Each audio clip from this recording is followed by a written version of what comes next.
여러분에게 주님의 평화를 빕니다. 오늘은 마지막 주일입니다. 올해 한 해의 마지막 주일입니다. 마지막이라는 단어는 우리에게 울림을 주는 단어인 것 같습니다. 그리고 이 마지막이라는 단어는 지난 날을 돌아보게 합니다. 우리는 한 주, 아니 1년의 삶을 돌아봅니다. 올해 안에 값없이 받은 시간들, 그 선물들, 그 은혜들을 잘 사용하며 살았는지, 시간을 타고 넘어야 하는데 시간에 떠밀려 살지는 않았었는지 아쉬운 생각이 들기도 합니다. 엄벙덤벙하기도 하고 갈팡질팡하기도 했습니다. 그런 지난 삶이 부끄럽기도 합니다. 그럼에도 불구하고 지난 52주 동안 365일 동안 우리를 나름대로 우리는 최선을 다해 살았습니다. 세상에 있으나 세상에 속하지 않는 자가 되기 위해서 노력했습니다. 어두운 세상을 조금이라도 밝히기 위해서, 흐릿한 세상에 조금이라도 맑은 물을 흘리기 위해서 때로는 몸부림쳤습니다. 냉랭한 세상을 조금 따뜻한 온기로 데피기 위해서 우리는 전력을 다하기도 했습니다. 더 성심껏 하지 못했다는 자책은 있지만 그래도 지향, 방향을 잃지 않은 것에 대하여 감사드립니다. 제가 어제 우리 성도들에게 단체 문자로 목회 서신을 보냈습니다. 독일의 동화인 할아버지의 천사라는 한 동화 이야기를 여러분께 알려드렸습니다. 유타 바우어의 작품인데 그림책입니다. 그래서 글과 그림과 함께 보아야 하는 동화책입니다. 병상에 할아버지가 누워 있습니다. 아마 노안이 드신 것 같습니다. 손자가 찾아옵니다. 그리고 그 손자에게 할아버지의 인생과 삶에 대하여, 지난날에 대하여 이야기하는 내용이 동화책의 내용입니다. 어찌 보면 평범한 노인의 이야기, 특별할 것이 없어 보입니다. 유년 시절 아침마다 큰 광장을 지나 몇 리를 걸어서 학교 다녔던 이야기를, 젊은 날 버스에 치일 뻔했던 그 위험했던 이야기들, 세상에 무서운 거 하나 없던 아이가 어려운 세파에 맞서 싸워야 했던 고난스러운 젊은 날들, 성인이 되었을 때는 나치 치하에 놓이게 되어서 근근히 근심 걱정하며 버텨내야 했던 전쟁의 배고픔, 쓸쓸함, 인생의 고된 노동, 사랑하는 여자를 만나 결혼했던 이야기, 그리고 아들을 낳고 손자까지 보았던 이야기들을 담담하게 손자에게 해주는 이야기입니다. 그런데 그 이야기 속에, 동화책 속에 사파, 그림에는 어린 시절, 청년 시절, 장년 시절, 노년 시절의 할아버지의 뒤에 천사가 꼭 따라다니는 그림이 그려져 있습니다. 그때 그는 몰랐으나 돌이켜보니, 그리고 그 작가는 모든 것이 하나님의 은혜로 그가 인생의 한순간 한순간을 버텨왔었고 승리해 왔음을 관통하고 꿰뚫어보고 있었던 것입니다. 올해 한 해 하나님의 큰 손이 지금까지 우리를 지켜주신 줄 믿습니다. 오늘 성경 본문의 여호수아는 마지막 순간을 보내고 있습니다. 병상에서 손자를 맞이하여 돌아온 삶을 이야기해 주듯이 오늘 마지막 노인이 된 그는 이 지도자의 책무를 내려놓고자 합니다. 각 지파의 지도자들을, 장로들을 불러놓고 이야기합니다. 이 말씀은 유언이 될 것이며 예언이 될 것입니다. 출애굽 공동체를 가나안 땅까지 무사히 인도하는 사명을 마치고 그 사명을 잘 감당하고 이제 그 무거운 한 생의 사명을 내려놓아야 할 때, 바로 물러나야 할 때가 되었음을 자각하고 백성들, 그들의 지도자들을 불러서 하나님의 말씀으로 위로하고 힘을 주고 있는 것입니다. 여호수아는 먼저 하는 이야기가 있습니다.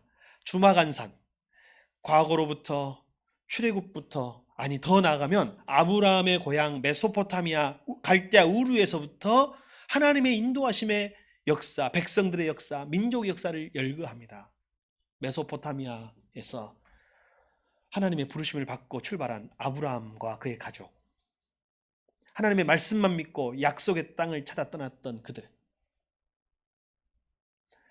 애굽에 종살이했던 400년의 고통들, 하나님이 모세라는 지도자를 통하여 그들을 광야로 인도해냈고 출애굽 백성이 되게 하고 세상의 나라처럼 황제가 다스리는 나라가 아니라 하나님이 다스리는 나라를 꿈꿨던 이야기들, 그리고 가나안으로 가면서 겪었던 시련들, 즐거움들, 큰 은혜들을 줄줄이 이야기했던 것입니다.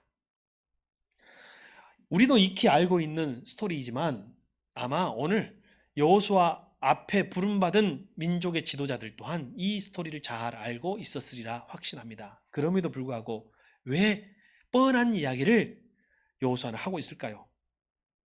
그것은 우리 민족의 정체성, 유대 민족의 정체성, 나아갈 방향성에 대하여 이야기하고 싶기 때문입니다.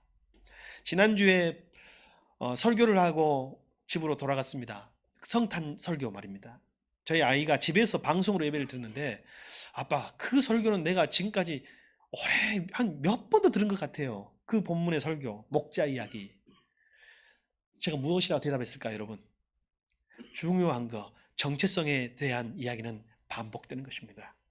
오늘 여호수아는 민족의 정체성에 대하여 그들의 역사에 대하여 반복하고 있고 그들 역사와 함께했던 하나님에 대하여 이야기하고 있습니다. 여러분, 공동체라는 것은 공동의 기억을 간직한 공동체예요. 우리 한민족 공동체는 우리 민족의 역사가 함께 공유한 공동체 정신이 있고 기억이 있어요. 여러분, 가족 공동체도 올해 많은 일들이 있었죠. 그 아픔과 사랑과 슬픔까지도 공유한 여러분의 가족 공동체를 축복합니다.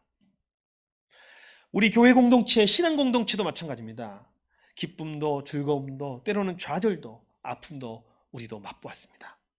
그러나 하나님은 그 기억 속에서 역사하고 계시고 우리를 통하여 지난 1년을 돌아보라 말씀하시는 것입니다.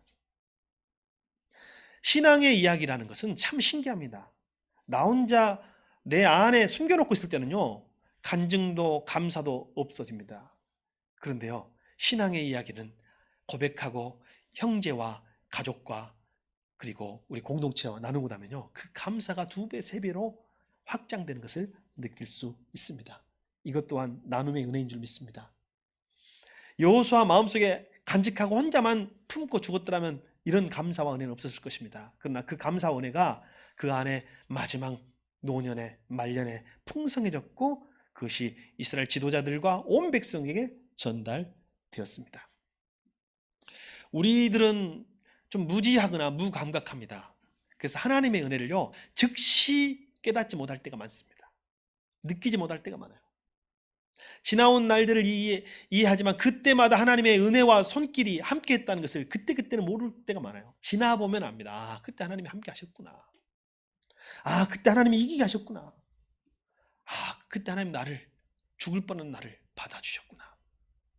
넘어질 뻔한 나를 일으켜 주셨구나.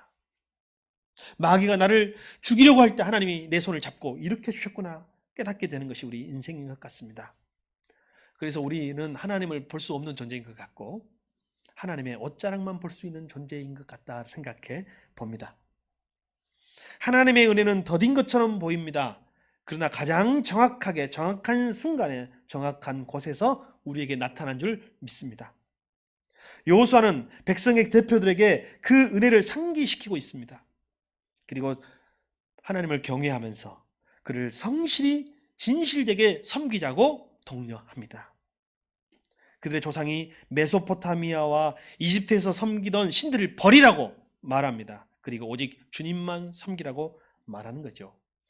이게 무슨 뜻을 가지고 있을까요? 아직도 메소포타미아 얘기를 해요. 이게요, 우상의 습관, 우상의 전통은 쉽게 없어지지 않아요. 잘못되고 인간의 죄된 습성은 잘 없어지지 않아요. 안타깝게도 우리 부모님의 가장 본받기 싫었던 모습을 우리가 본받고 따라하고 있을 때가 많아요. 내가 가장 싫어하는 내 모습을 내 자식이 닮아 있을 때가 많아요. 습관, 사고방식, 대인관계, 믿음에서도 그렇다는 거예요. 오늘 여호수아는 자기 인생에 짧게 몇 년을 갖고 이야기하는 것이 아니라, 여러분, 이스라엘 백성들 중에서는 메소포타미아에서부터 조상들이 대대로 숨겨서 가지고 왔던 우상과 우상의 습관이 이스라엘 백성들에게 있었다는 것입니다. 그것을 끊고 가자고 말하고 있어요. 이집트에서 400년 종살이 있으니 이집트 사람 다 됐죠. 대접만 못 받았지 문화와 종교는 다 흡수했죠. 이집트에서 가지고 왔던, 그들이 이집트를 강건하고 강성하게 했던 그 신들을 그들은 숨겨서 믿고 있는 사람들이 있었다는 거예요. 심지어는 가나안 땅에 와서 아모리 족속의 신들과 가나안의 신들을 몰래 믿었던 이들 또한 있었다는 거예요. 여호수아가 생각할 때 염려와 걱정이 많이 됐습니다. 내가 죽고 나면 이 공동체를 어찌할꼬? 내가 죽고 나면 저 이집트의 신들, 메소포타미아의 신들, 가나안의 신들을 믿는 이들을 어찌할꼬? 겉으로는 하나님을 믿는 것처럼만 보이지만 숨은 곳에서 다른 신을 섬기는 것. 여러분, 우리는 10계명 제1계명을 잘 알고 있습니다. 너희는 내 앞에서 다른 신들을 섬기지 말아라. 섬기지 못한다. 그런데 내 앞에서 다른 신을 섬기지 못한다라는 말을 다른 번역에는 이렇게 표현되고 있어요. 나 밖에는 다른 신을 위해요. 나 밖에는 다른 신. 그러면 다른 신을 인정하고 있단 말인가? 이렇게 우리가 의문을 가져볼 수도 있겠는데요. 고대인들의 신관을 살펴보면 잘 알 수 있습니다. 고대인들의 신관은요, 다신론이에요.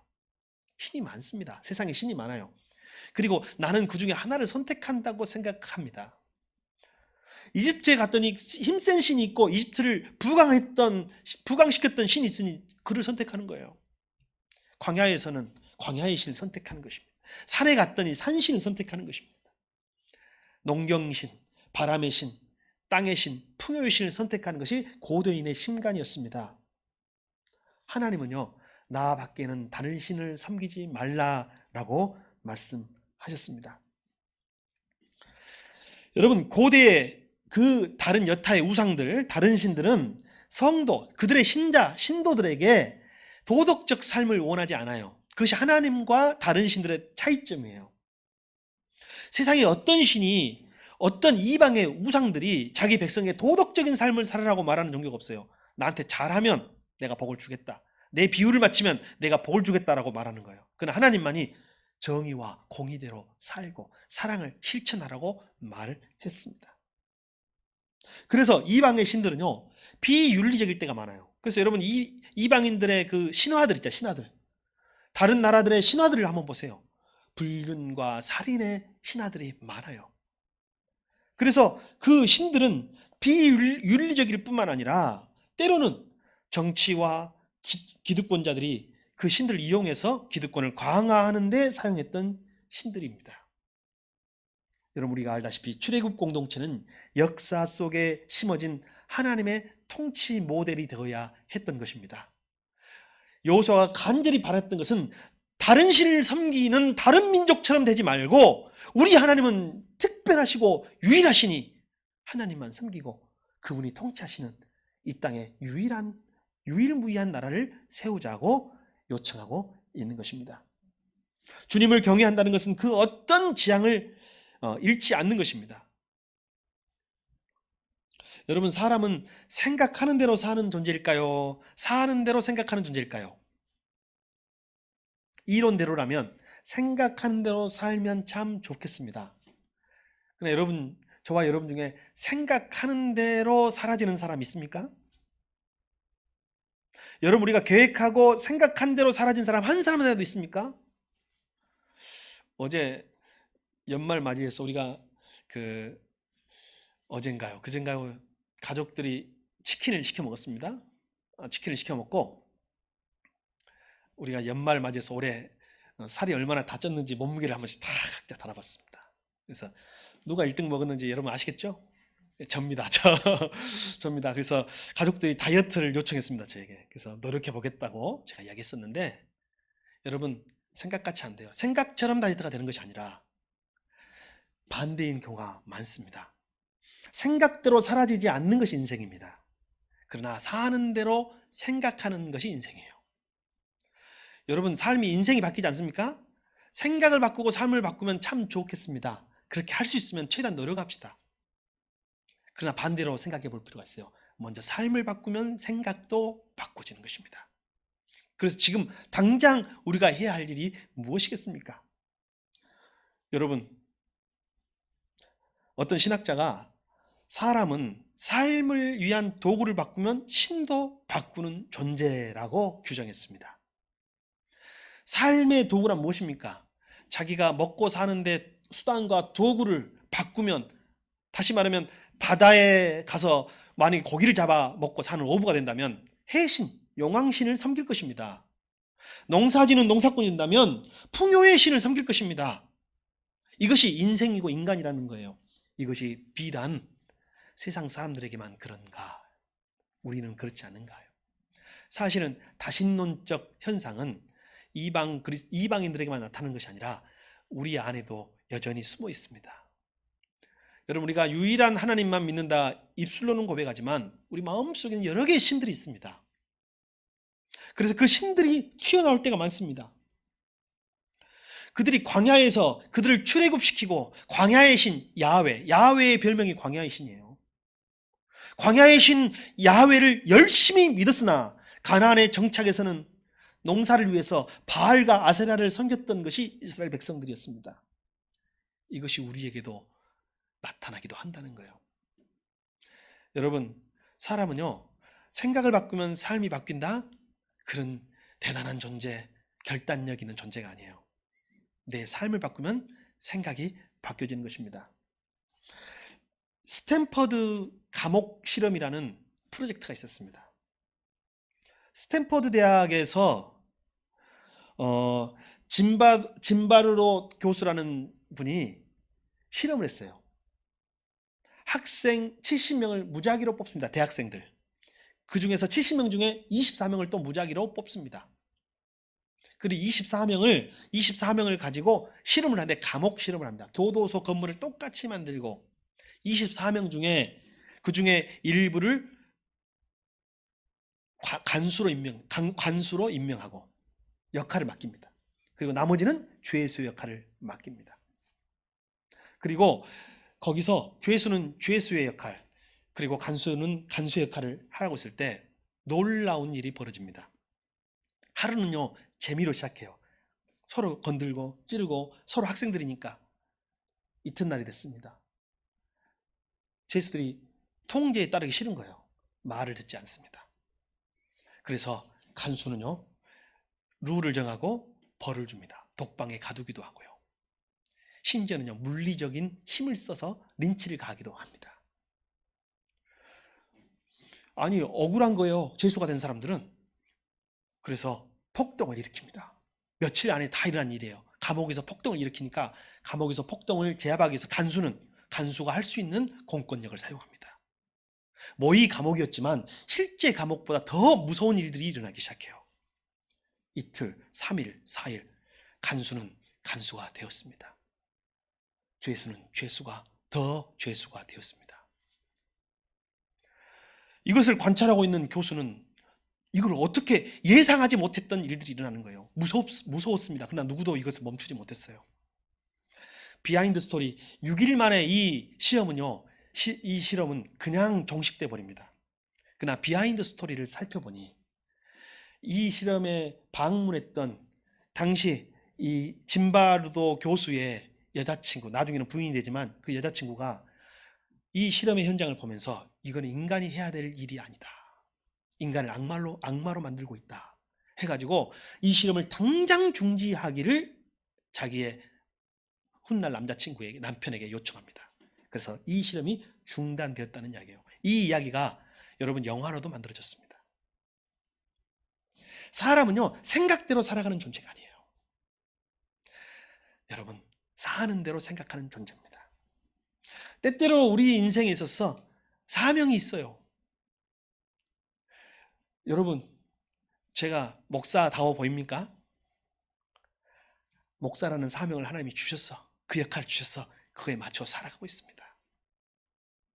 때로는 이것이 버겁습니다. 무겁습니다. 여러분, 남자들이 결혼해야 철들어 그런 말 옛날 어른들이 많이 했던 것 같아요. 그 이유는 뭘까요? 역할이 주어져야 역할에 맞춰서 살아가진다는 뜻이 되지 않을까 싶습니다. 여러분, 하나님의 뜻대로 산다는 것은 사실 조금 불편한 것입니다. 내 좋을 대로, 자기 좋을 대로 살아가면 좋은데, 여러분, 하나님을 믿고 살다 보면 이방의 신들은 네가 잘 되고 나에게 좋은 일만 하라고 말하지만 하나님은 그렇게 말하지 않잖아요. 때로는 남 좋은 삶을 살아야 할 때가 있습니다. 때로는 희생해야 할 때가 있고 억울할 때도 있습니다. 그런데 많은 이들이 하나님의 말씀보다는 그래서 변질된 복음, 번영의 복음을 추구합니다. 무조건 잘 될 거야. 무조건 평안할 거야. 무조건 성공할 거야. 말하는 변형된 복음. 하나님의 말씀은 부담되는 것이 당연합니다. 여러분, 공부하는 학생에게 공부가 부담이 됩니까? 안 됩니까? 되지 않으면 그게 공부하는 건가요? 운동선수에게 운동이라는 것이 부담됩니까? 안 됩니까? 숨이 턱턱 막히고 이제 죽겠구나 하는 그 고비를 몇 고비를 넘겨야 하루 일과가 끝난다고 합니다. 때때로 하나님의 말씀이 무거우십니까? 하나님의 맡겨주신 이 말씀이 여러분 버거운 적이 있으셨습니까? 그건 하나님은 그것을 감당할 수 있는 능력으로 함께하는 분이신 줄 믿습니다. 우리가 정말 믿는 사람이라면 그 불편한 말씀을 마음으로 받아들이고 삶으로 번역해낼 수 있기도 해야 하는 것입니다. 오늘날 특별한 계시를 받았다고 하는 자들이 많습니다. 코로나 시절이 되니까요, 유튜브에 많은 이단들이 침투하고 있습니다. 지금 최고 열심히 포섭하는 이단이 구원파, 안식일교, 그리고 좀 뜸하게 보이지만 계속 이름을 바꿔가면서 하는 신천지들, 그리고 기성교회의 목회자들조차도 무분별하게 유튜브 그리고 인터넷 뛰어들고 있습니다. 그러면서 번영의 복음, 왜곡된 복음을 이야기하곤 합니다. 여러분, 기독교를 싸구려로 변질시키는 것입니다. 여러분, 신앙은 구원이지만 십자가이기도 합니다. 여러분, 인생은 선택이에요. 매일매일 선택하는 거예요. 오늘 마지막 날, 오늘 여호수아는 백성들에게 선택하십시오. 여러분, 선택하십시오. 인생의 선택의 연속입니다. 그리고 갈림길 앞에서 끊임없이 우리는 망설이고 어느 쪽을 선택해야 될지 고민합니다. 어느 것이 더 옳은 일인지, 어느 길이 더 좋은 길인지 가늠하기 어렵기 때문에 우리는 고민하는 것입니다. 그래서 하나를 선택한다는 것은 하나의 다른 가능성을 포기하는 것이기도 합니다.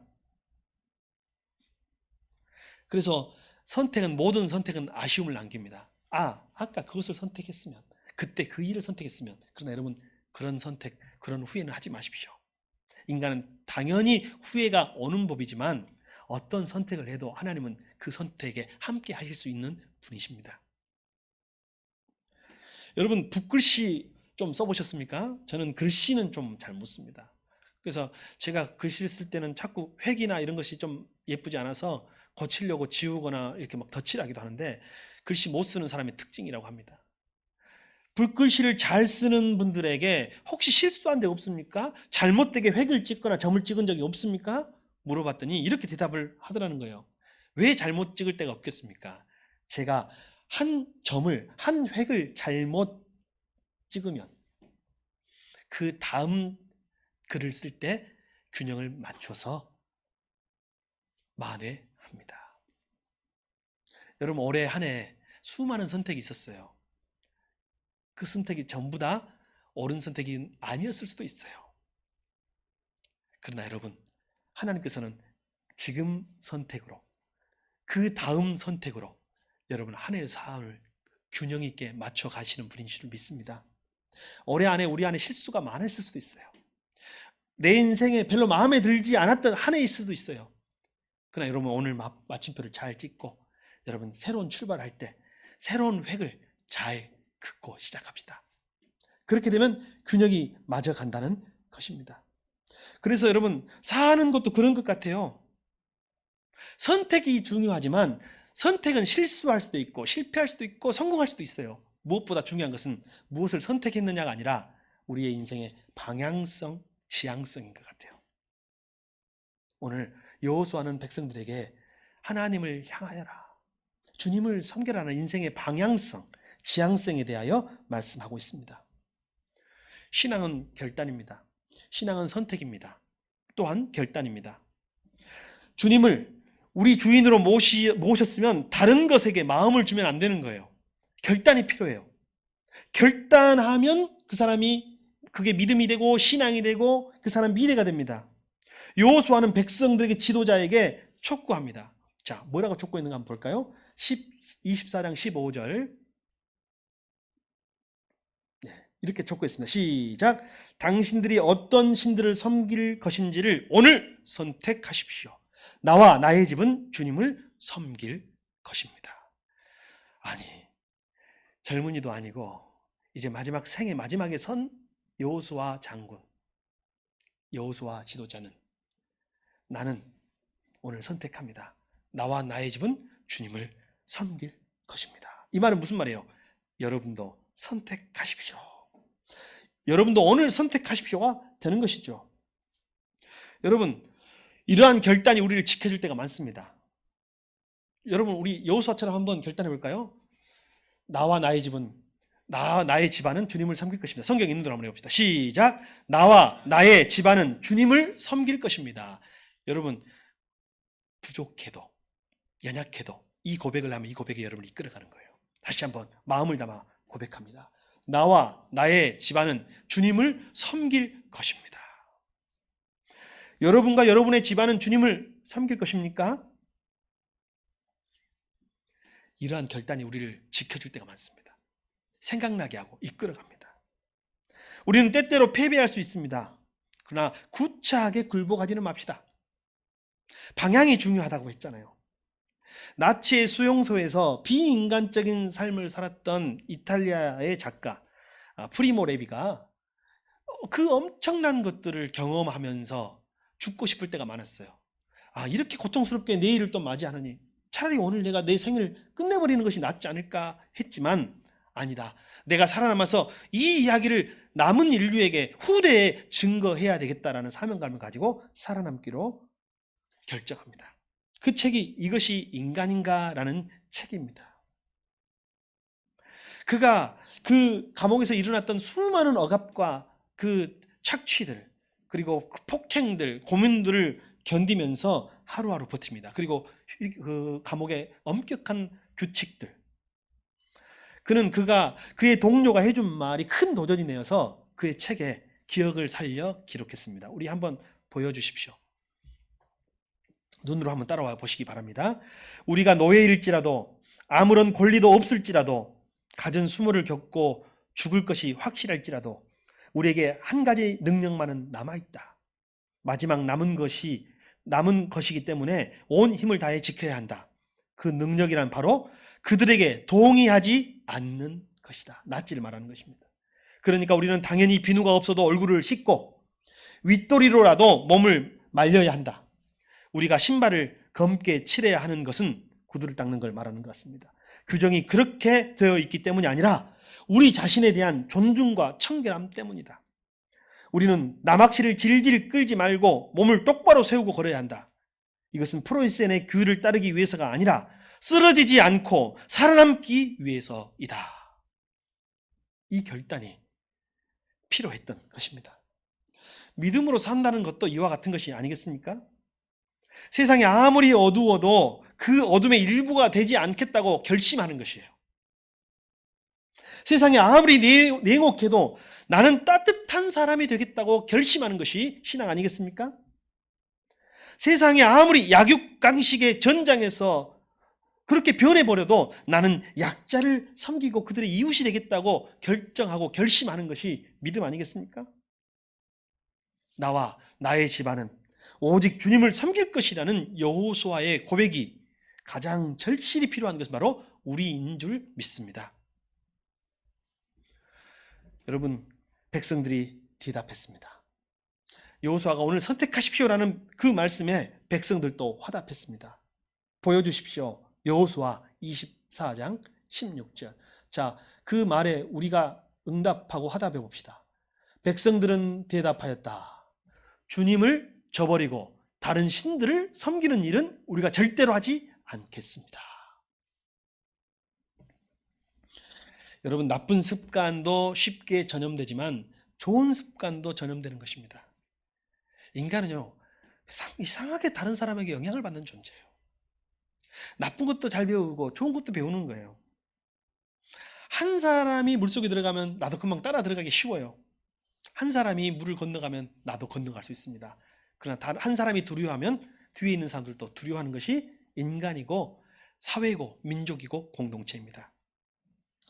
동물의 왕국을 보신 적 있습니까? 아프리카 초원을 가르는 누떼들. 그들은 초원을 찾아 떠나지만 큰 강에 부딪혔습니다. 그리고 그 강에는 입을 크게 벌리고 누떼를 기다리고 있는 악어떼가 득실됩니다. 악어떼도 이때만 기다리고 있는 것입니다. 강둑에 멈춰서 누떼는 머뭇거리고 있는 것이죠. 어느 한 마리도 용기 내어 뛰어들지 못합니다. 그 순간 어느 한 우두머리가 뛰어듭니다. 그러면 기다렸다는 듯이 뒤에 수천 마리, 수만 마리, 수십만 마리 누떼가 강으로 뛰어드는 것입니다. 안타깝게도 몇 마리는 희생되기도 합니다. 누떼는 필사적으로 강을 건너서 초원에 이르고 종족은 보존되는 것이죠. 여러분, 만약에 악어떼가 무서워서 희생도 있지만 악어떼가 무서워서 강을 건너는 한 마리의 누가 없었다면 이 누의 무리는 어찌 되었겠습니까? 몰살, 전멸입니다. 그러나 그 한 사람의 결단이, 한 사람의 모범이 다른 누떼들에게 감동을 준 것입니다. 믿음으로 산다는 것은 이와 같습니다. 법궤를 어깨에 맨 제사장이 넘실거리는 홍해 속으로 들어갈 때 백성들이 따라 건넜습니다. 요단강 속으로 제사장이 법궤를 메고 먼저 들어가니 백성들이 따라 들어갔습니다. 그 순간 물은 길을 내어 주었습니다. 베드로는 주님께 가기 위해서 파도가 일렁이는 바다 위를 걸어갔습니다. 베드로는 교회의 머리 아니었습니까? 당시에 수많은 역사상 초대교회와 우리 인류의 교회들은 베드로가 갔던 그 길을 걸어가고 있습니다. 우리 주님은 묵묵히 십자가를 지심으로 생명의 길을 걸어가시고 십자가의 길을, 생명의 길을 여셨습니다. 바로 우리가 그 길을 따라가는 이들 아닙니까? 여러분, 오늘 선택하십시오. 이제 우리가 대답해야 할 차례입니다. 여호수아가 확고한 결의를 밝히자 다른 이들도 그 결심에 동참했습니다.